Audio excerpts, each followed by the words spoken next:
እህታችንን ለዚህ ቀን ያደረሳቸው ማን ነው? ስለዚህ እግዚአብሔር የሚለንን ለጥቂት ደቂቃ የእግዚአብሔር ቃል እንሰማለን። በኦሪት ዘፍጥረት ምዕራፍ 2 ላይ የተጻፈ አንድ ኃይለ ቃል የትምህርታችን መነሻ ይሆናል። እኔ በእርግጥ ምግብ የበላ ሰው ማስተማር በጣም እንደማይቻል አውቃለሁ። እስኪ ዛሬ እንደው ሪከርድ ስበሩ። ሰው ከበላ በኋላ አይማርም። ዛሬ ግን በልታችሁ ተማሩ። ለዛሬ እስኪ አንድ ጊዜ ጸጥታ።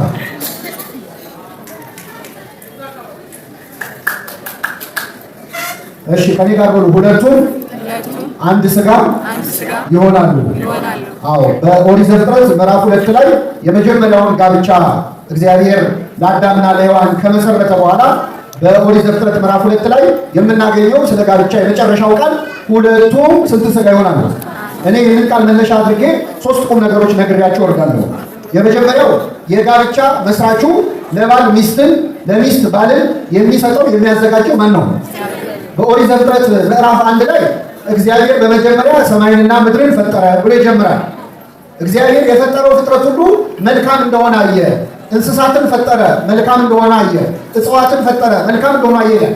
ኦሪት ዘፍጥረት ምዕራፍ 1 ላይ 7 ጊዜ እግዚአብሔር መልካም መልካም መልካም ይላል። የፈጠረው ፍጥረት ሁሉ መልካም ነው። የመጨረሻው ፍጥረት ሰው ነበረ። ሰውን ሲፈጥር ደግሞ እጅግ መልካም እንደሆነ አየ ይላል። በአጠቃላይ እግዚአብሔር የፈጠረው ነገር ሁሉ ምንድን ነው? መልካም ነው። አንድ ነገር ግን መልካም አይደለም። እግዚአብሔር ከፈጠረው እግዚአብሔር መልካም ሆኖ ያልታየው አንድ ነገር ነው። እሱ ሰው ብቻውን የሆን ዘንድ ምን አይደለም? መልካም አይደለም። የምትመቸውን ረዳት እንፍጠርለት አለ። ስለዚህ በአዳም ላይ እንቅልፍ ጣለበት።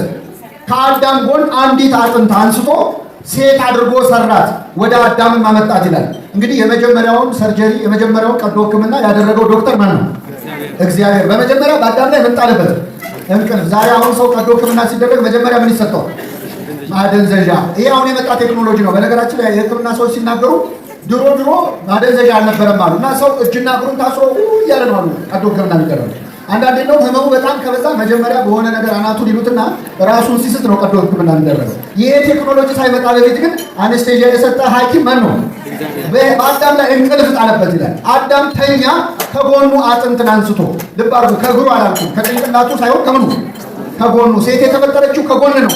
ሴት የተፈጠረችው ከጭንቅላት ቢሆን ኖሮ የዛሬ ሴቶች ተነስተው እኔ እኮ የተፈጠርኩት ከአናት ነው ብለው አናት ላይ እንዳይወጡ። ከእግር ብትፈጠር ደግሞ ወንዶች ተነስተው ልርገጥሽ እንዳይሉ ከማይከላዊ ከሆነው ለልብ ቅርብ ከሆነው ከጎን አጥንት ሰራት ይላል። አበጃጃት ነው የሚለው። ምን አለ? እግዚአብሔር አዳምን ፈጠረው ይላል። ሔዋንን ግን አበጃጃት ነው የሚለው። አዳም ክሬኤትድ ነው፣ የተፈጠረ ነው። ሔዋን ግን ፋሽን ነች። ለዚህ ነው ሴቶች ፋሽን የምትወዱት በነገራችን። እግዚአብሔር ሰራት ነው የሚለው እንጂ ፈጠራ ላይ ፈጠረና ወደ አዳም አመጣለት ይላል። ወደ አዳም አመጣለት። አዳምን ባያት ጊዜ ይቺ አጥንት ከአጥንቴ ናት፣ ይቺ ስጋ ከስጋዬ ናት። እኔ አዳም በጣም የማደንቀው ለዚህ ነው። በእውነት ምንም አላሰረበትም። ራሱ እንዳያን የወሰነው ይቺ አጥንት ከምን ነች? አሁን የዛሬ ወንድ ቢሆን ትንሽ እንድጠራና ይላል ነበር። መጀመሪያ እስቲ ልጅ ጸባይሽን ሊሆንና ነው የምወስነው ነው የሚለው። አዳም ግን እንዳያት ወሰነ። ይቺ አጥንት ከአጥንቴ ናት፣ ይቺም ስጋ። ሚስት ለባሏ አጥንትም ናት ስጋም ናት። በአጭር ቋንቋ አካል ናት ማለት። ዛሬ ባሎች ሚስቶቻቸውን አካል ይላሉ አይደል? አላችሁ? ምን ይላሉ? በእርግጥ አንዳንድ ወንዶች ሆዴ ይላሉ። ትኩረታቸው ምን ላይ ነው ማለት ነው? እኔ አላልኩም። አካሌ አጥንቴ የሚለው ቃል ግን የመጣው ከአዳም ነው። አያችሁ? ይቺ አጥንት ከአጥንቴ ናት፣ ይቺ ስጋ ከስጋ። ለካ ሴት አካል ናት፣ ለካ ሴት አጥንት ናት፣ ስጋ ናት። ይህ ብቻ አይደለም፣ ህይወትም ጭምር ነች። እኔ አዳም በጣም ሊገርማችሁ ከገነት ተባረሮ ሲወጣ ያደረገው ነገር። አዳምና ሔዋን ዕፀ በለስ በሉ፣ ከገነት ተባረሩ። አዳም የተሳሳተው በማን ምክንያት ነው? ሔዋን ነች እንብላ ያለችው አይደል? በእርግጥ እናደንቃታለን። አሁን ዛሬ እንብላ የምትል ሴትም እኮ እየጠፋች እኮ ነው በነገራችን። አዎ ሂሳብ የምትከፍል እኮ የለችም። ሔዋን ግን በእኔ ነው አለችው። በቃ ይኸው ዕፀ በለስን ብላ እኔ ሸፍኛለሁ አለች። በዚህ እንኳን ማመስገን አለብን ሔዋን። አሁን አጫጭብላለ ሔዋን ግን ያበላችሁ ህይወቱን የሚያጠፋ ምግብ ሆነ እንጂ መጋበዝ ጥሩ ነበር። ሴት ልጅ መጋበዝ ጥሩ ነገር ነው። እና ከገነት ሲወጡ ግን በር ላይ አዳም ለሚስቱ ለሔዋን ስም አወጣላት። ልብ አድርጉ፣ በእሷ ምክንያት ነው ከገነት የወጣው። አሁን አንተ በሚስትህ ምክንያት ከስራ ልትባረር ተባረህ ከመስሪያ ቤት ስትወጣ በር ላይ ልታገኛት ምንድን የምታደርገው? ጸብ ነው የሚነሳው። አዳም ግን ስም አወጣላት። ሔዋን አላት የሕያዋን ሁሉ እናት ናትና ህይወቴ ብሎ ነው ስም ያወጣላት። ምን? በእሷ ምክንያት ነው እኮ ከገነት የወጣው። ግን ህይወቴ አላት። ለምን? ተመልሶ ወደ ገነት የሚገባው በማ ምክንያት ነው? አዎ በእርሷ ምክንያት ወደ ገነት እንደሚመለስ አውቆ አዳም ሔዋንን ህይወቴ ናት ይላል። ህይወቴ ነሽ ይላት ነበር። ተመልከቱ። እና ህይወቴ አለ። እውነትም ሚስትም ህይወት እኮ ነች። ታስታውሳላችሁ የጻድቁ ኢዮብን ታሪክ? ኢዮብ ላይ እግዚአብሔር ፈቅዶ ሰይጣን ብዙ መከራ አውርዶበት ነበር። ሰይጣን እግዚአብሔር ፊት ቀረበ። ባሪያዬን ኢዮብ አየኸው እንዴት ያለ መልካም ሰው ነው አለ እግዚአብሔር። ሰይጣን ምን አለ? መልካም ባይሆን ነው የሚገርመው፣ ሁሉን አሟል ተሰጥተው የለ ወይ? አንዱን ብታነሳበት ይሰድብሃል አለ። እግዚአብሔር እንዲህ አለ፣ ሂድና የወደድከውን አድርግበት፣ ሕይወቱን ግን እንዳትነካ አለ። ምንም እንዳትነካ። ሰይጣን እሺ አለና ሄዶ የኢዮብን ሀብት ንብረቱን በብዙ ሚሊዮን የሚቆጠር ከብቱን፣ እንስሳቱን ያለው ሁሉ በአንድ ቀን አወደመ። ኢዮብ ምን አለ? እግዚአብሔር ሰጠ። አቤት ያ ሁሉ ሀብት ጠፍቶ አሁን እኛ ሞባይላችን ቢጠፋ እግዚአብሔር ሰጠ እግዚአብሔር ነሳ እንላለን። እኔ ሰርግ እየወጥቼ ነው ዛሬ ጉድ የሆንኩት ነው የምንለው አይደል? ኢዮብ ግን እግዚአብሔር ሰጠ እግዚአብሔር ነሳል። ከዚያስ 10 ልጆቹ በአንድ ቀን ሞቱበት። 10 ልጅ እግዚአብሔር ያሳያል። በአንዱ እንዳይጽናና 10 ልጅ እግዚአብሔር ሰጠ እግዚአብሔር ነሳል። መጨረሻ ከራስ ፀጉር እስከ እግር ጥፍሩ በቁስል ተመታ። ኢዮብ የገዛ ቁስሉ እስኪሸተው ድረስ በሸክላ እስኪያክል ድረስ ማለት ሚስቱ እንደውም መጣ፣ ለምን እግዚአብሔርን ሰድባ አይገልህም? በቃ ስደበውና ሞት አለችው። ይህ ሁሉ ሲሆን ግን ኢዮብ እግዚአብሔርን አመሰገነ። ለምን አነሳው? ዲሉ ኢዮብ ሀብቱ ጠፋበት፣ 10 ልጆቹ ሞቱበት፣ ጤናውን አጣ። ሚስቱ ግን ሞታለች። ሞታለች? አልሞተችም? አልሞተችም። ለምንድን ነው ሚስቱ አልሞተችው? እንደው አቃጥላ ትልፋው ብሎ ነው? ሰይጣን ለምን አልነካበትም? ሕይወቱን አትንካ ተብሏል። ምኑን አትንካ? ሚስት ምንድን ነች? ሕይወት ነች ተብሏል። ስለዚህ አዳም ይህች አጥንት ከአጥንቴ ናት፣ ይህች ሥጋ ከሥጋዬ ናት፣ ከወንድ ተገኝታለችና ሴት ትባላለች። ስለዚህ ሰው እናትና አባቱን ይተዋል፣ ከሚስቱም ጋር ይጣበቃል፣ ሁለቱም ስንት ሥጋ ይሆናሉ? አንድ። ባልና ሚስት አንድ ሥጋ ናቸው። ሁለተኛ እንደምነግራችሁ 3 ነገር ነው ያለው። ባልና ሚስት ስንት ሥጋ ናቸው? አሁን እዚህ የምታያቸው ሙሽሮች ስንት ሥጋ ናቸው? ለምን ተዋሻላችሁ? እስቲ አሁን ይዋቸው በደንብ ስንት ሥጋ ናቸው? ከዚህ በኋላ የታክሲ ሲከፍሉ የስንት ሰው ነው የሚከፍሉ? አይ እኛ አንድ ሥጋ ነን ብለው ለረዳቱ አንድ ሰው ሊሰጡ ጸብ ነው የሚነሳው አይደል? አንድ ሥጋ ናቸው ነው የሚለው ግን መጽሐፍ ቅዱስ። አንድ ነፍስ አይደለም። ነፍስ የምትቆነጠው ለየብቻዋ ስለሆነ አንድ ነፍስ አላት። አንድ ሥጋ እያለ ያለው እግዚአብሔር ምን ማለት ፈልጎ ነው? የባል አካል የሚስት ነው፣ የሚስት አካል የባል ነው። ከእንግዲህ በኋላ የእኔ የሚባል ነገር የለም። ውዴ የእኔ ነው፣ እኔም የእርሱ ነኝ ይላል። ሚስት ለባሏ ነው የምትዘምረው፣ እሱ የእኔ ነው፣ እኔም የእርሱ ነኝ። በእኛ በባህላችን በቋንቋችን በምንናገረው ደስ የሚል አገላለጽ አለ። እዚህ ባለ ትዳሮች አላችሁ። ሚስቶች ባላችሁን ለሰው ስታስተዋውቁ ምኔ ነው ብላችሁ ነው የምታስተዋውቁ? አይሰማም። ባሎች ምን ናት ነው የምትሉት? ባለቤቴ ማለት ምን ማለት ነው? ባለቤቴ የዚህ አዳራሽ ባለቤቱ ማን ነው ብላችሁ ምን ማለት ነው? ባለ ሀብቱ ማን ነው? ባለ ንብረቱ። የዚህ መኪና ባለቤቱ ማን ነው ማለት ባለ ንብረቱ ማን ነው ማለት። እኔ ባለቤቴ ናት ስል እኔ የእሷ ምንድን ነኝ? ንብረት ነኝ። የምታዝብኝ ገንዘቧ ነኝ ማለት ነው ባለቤት ማለት። ምክንያቱም ሁለቱም ስንት ሥጋ ናቸው? አንድ ሥጋ ናቸው። ይህን የሚባል ነገር የለም ከትዳር በኋላ። ቅዱስ ዮሐንስ አፈወርቅ ምን ይላል? ሚስትህ ተነስታ የቤት ዕቃ ሰብስባ ልወጣልህ ነው ካለችን ዝም ብለሽ ውጭ አትበላት። ኧረ የሚቀርሽ ሌላ ቃል ለበላት። ምንድን ነው ካለች እኔ ስሆን ያንቺ ንብረት አይደለም ወይ? እኔንም ጠቅለሽ ይዘሽኝ ውጭ በላት ይላል። የባል የሆነ የሚስት የሆነ ነገር የለም። ሁለቱም ስንት ሥጋ ናቸው? አንዳንድ ሚስቶች አሁን ባላቸው ለጓደኞቻቸው ያማሉ፣ ለዘመዶቻቸው ያማሉ። እንደምታዩ መሰለሽ አመሉ እኮ ብለው ለቤተሰባቸው ይናገራሉ። እያሙ ያሉት የገዛ ሥጋቸውን ነው። ሰው ሥጋውን ያማል ወይ? ሰውነታችን ላይ ቁስል ቢወጣ አሳፋሪ ነገር ቢኖር በጨርቅ እንሸፍነዋለን እንጂ ገልጠን ለሰው አናሳየው። ባል ሚስቱን ለጓደኞቹ ሄዶ ቢያማ የገዛ ሥጋውን ነው ገልጦ እያሳያል። ምክንያቱም ሁለቱም ስንት ሥጋ ናቸው? አንድ ሥጋ ናቸው። ሶስተኛው ሰው እናትና አባቱን ይተዋል ይላል። ጋብቻ ማለት እናትና አባትን መተው ነው። መተው ማለት አለመርዳት፣ አለመጦር፣ ዞር ብሎ አለመመልከት አይደለም። መተው ማለት እንግዲህ የሰው ልጅ በመተው ነው እዚህ የደረስነው። ሁላችንም እዚህ ዕድሜ ላይ ደረስነው። በእናታችን ማህፀን 9 ወር ቆይተናል። ማህፀን ውስጥ ይመቻል፣ ምግብ እዛው ነው፣ ብርድ የለ፣ በጣም ይስማማል። ግን ወደድክም ጠላህም 9 ወር ሲሞላ ከማህፀን መውጣት ግድ ነው አይደል? መተው አንደኛው መተው እሱ ነው። እናታችን እቅፍ ሆነን ጡት እየጠባን ደስ ብሎን ነው። ግን እድሜ ልክ ጡት የሚጠባ ሕፃን የለም። በቃ ይበቃዋል፣ የሆነ ሰዓት ይከለከላል። መተው ግድ ነው።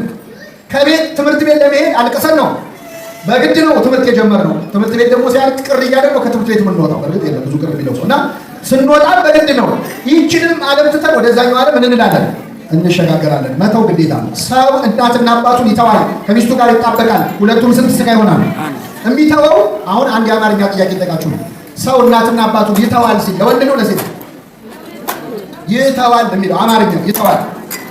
ለሴት ሲሆን ምንድን ነው ማለት ያለ? ስለዚህ መጽሐፍ ቅዱሱ ምንድን ነው የሚለው? ይተዋል። ስለዚህ ወንድ ብቻ ነው መተው ነው እንዴ?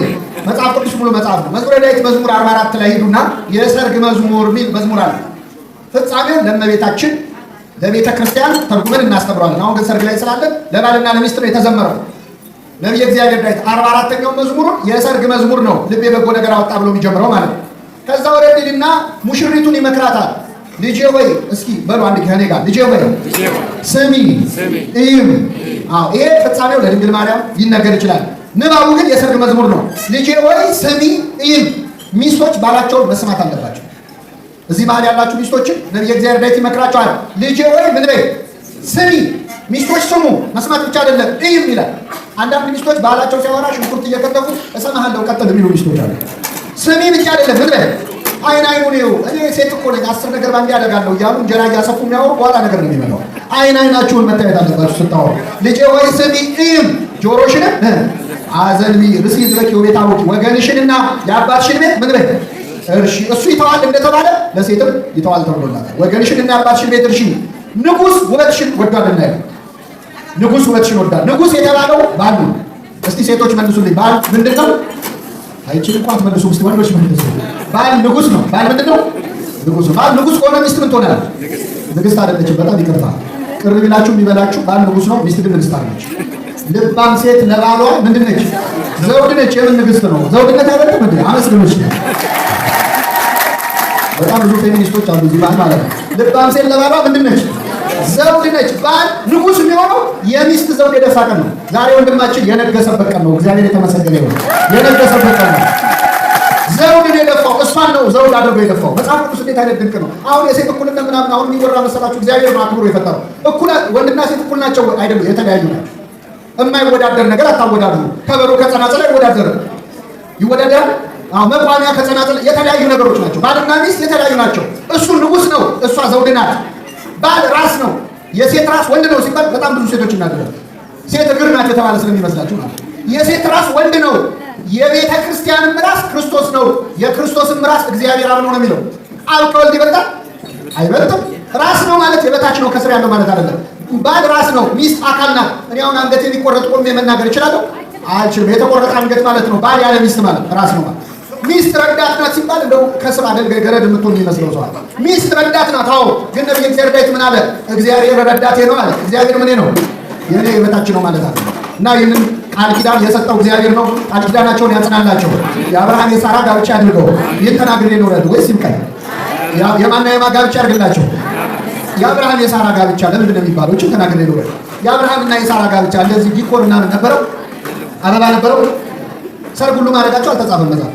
ለምንድን ነው የአብርሃም የሳራ የምንለው? 3 ምክንያት ነግሬያችሁ ነው።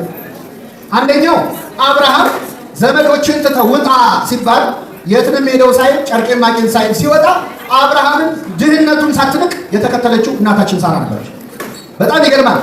አብርሃም ብቸኛ በነበረ ሰዓት እሷ ሁልጊዜ ከእሱ ጋር ነበረች። ስለዚህ አብርሃም የሳራ ያድርግላችሁ ማለት በማጣት ውስጥም በማግኘት ውስጥም የምትፋቀሩበትን ፍቅር ያድላችሁ ማለት ነው። እግዚአብሔር ያድላቸው። በጣም ይገርማችኋል። ሳራ ከአንዴም 2 ጊዜ የሀገር መሪዎች ሊያገቧት ፈልገው ነበር።